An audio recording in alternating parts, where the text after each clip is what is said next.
A 19-year-old college dropout convinced the world she could test for 200 diseases with a single drop of blood. She couldn't, but that didn't stop her from becoming the world's youngest female billionaire. But here's the twisted part. The more impossible it seemed, the more money she raised. $9 billion from the smartest people in Silicon Valley. Former secretaries of state, media moguls, Walmart heirs. Because in tech, the bigger the lie, the bigger the flex. Her name was Elizabeth Holmes, and for 15 years, she pulled off the most audacious con in Silicon Valley history. But what happens at minute 7 of this story changes how you see every startup pitch forever. Imagine if Rolex made watches that couldn't tell time and convinced you that was revolutionary. That's Theranos. This is a story of fake it till you make it taken to its absolute breaking point, of Silicon Valley's obsession with disruption even when there's nothing to disrupt, of how a black turtleneck, a fake deep voice, and one PowerPoint slide fooled billionaires, senators, and Walgreens. It's also the story of what happens when you try to fake science and why some lies are too big to fail. Until they do. Elizabeth Holmes is 19, a Stanford sophomore studying chemical engineering. She's got a problem. 2 problems, actually. 1, she's terrified of needles, can't stand the sight of blood being drawn. 2, her great-great-grandfather was Christian Holmes, a surgeon and entrepreneur. Family legacy pressure? Check. So Holmes does what any rational 19-year-old would do. She decides to reinvent an entire industry. Her idea? Replace traditional blood testing with something revolutionary. No more vials of blood, no more waiting days for results, just a tiny drop of blood, and boom! Instant results for everything from diabetes to cancer. Normal blood test, multiple vials, to lab analysis, to multiple results. Holmes's promise, single drop to magic box to 200+ instant results. Her Stanford professors had a different word for it. Impossible. The laws of physics don't care about your entrepreneurial spirit. Holmes had an even better word. Watch me. Here's where most people would take a gap year, maybe study abroad. Holmes drops out of Stanford entirely. Her parents are horrified. Her friends think she's lost her mind. But Holmes has read the Silicon Valley playbook. Bill Gates dropped out, Steve Jobs dropped out, Mark Zuckerberg dropped out. Dropping out isn't quitting, it's a flex. Holmes starts Theranos in her parents' basement. The name? Therapy plus diagnosis. Because nothing says medical credibility like a portmanteau.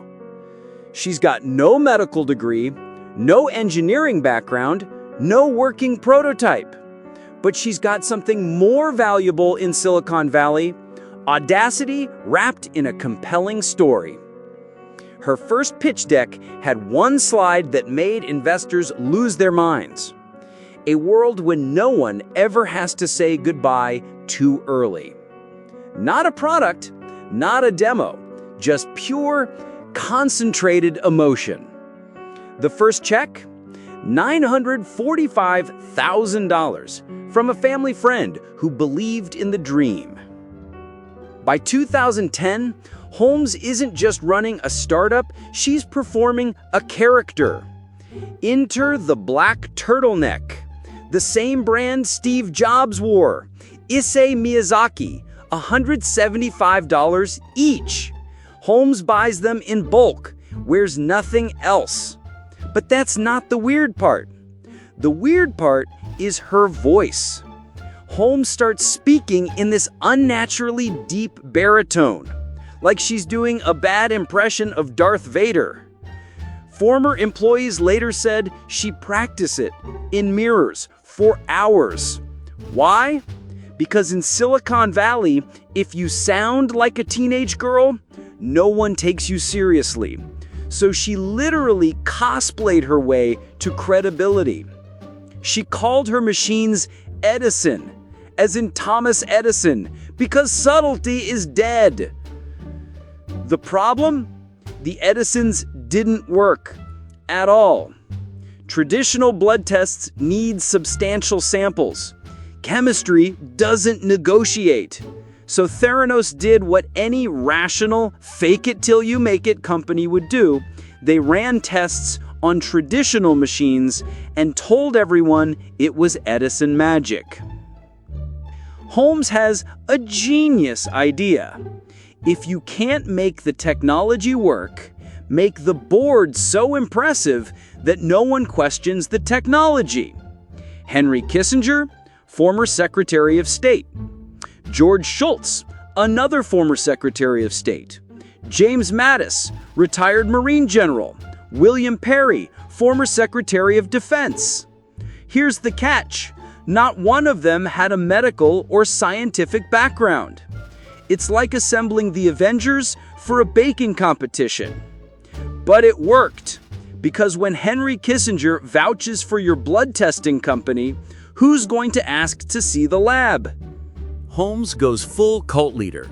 Theranos headquarters becomes Fort Knox. Employees sign NDAs that would make the CIA jealous. No phones in the lab, no talking to outsiders, no discussing your work with other employees. Different departments couldn't even make eye contact. But here's the genius move. Holmes makes her broken technology exclusive. Walgreens gets the only deal.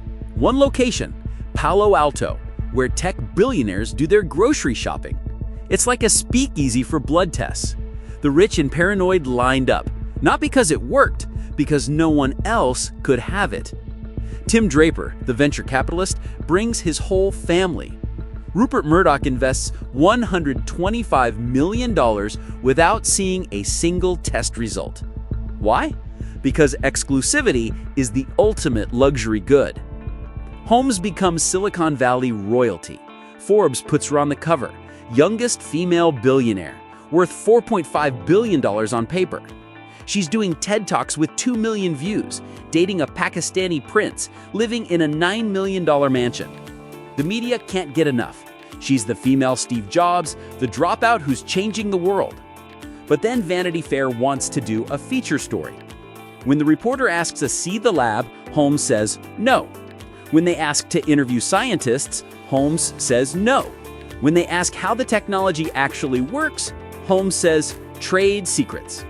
And that's when people start asking the dangerous question, what if it's all fake? October 2015, Wall Street Journal reporter John Carreyrou starts digging. What he finds breaks the entire story wide open. Theranos machines can only run 12 tests, not 200, and they dilute the blood so much the results are medically useless. Think of it like this. Imagine trying to taste a soup recipe with 1 grain of salt, then adding a gallon of water and calling it accurate. Holmes's response: sue the reporter, threaten the Wall Street Journal, call it a conspiracy. But here's the final twist that proves how insane this got. Even after the story broke, investors kept writing checks. $200 more, after everyone knew it was fake. Why?